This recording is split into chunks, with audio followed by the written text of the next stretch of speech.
This is the Lange 360-degree airflow styler. This curls and straightens your hair.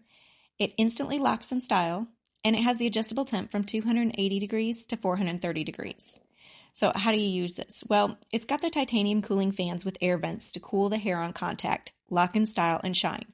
So in sections, you want to grab, brush through, and then go ahead and start at the base and then do a half curl and pull it all the way till the ends. I kind of try to leave the last inch or two straight. This just has drastically helped improved with split ends, and it doesn't really necessarily, the ends don't need that kind of heat on your hair. So I just kind of leave them like that.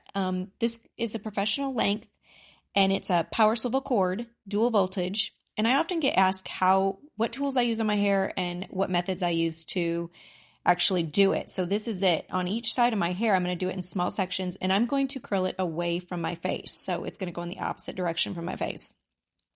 Then after I'm all done, I'm going to spritz it with some hairspray, and then I'm going to finger comb it with my fingers. Okay. I'm not going to brush it. I'm not going to use a comb. I'm going to go through it with my fingers, toss a little bit. And then I swear this will last for 2 to 3 days. I'm not even joking. You got to try it.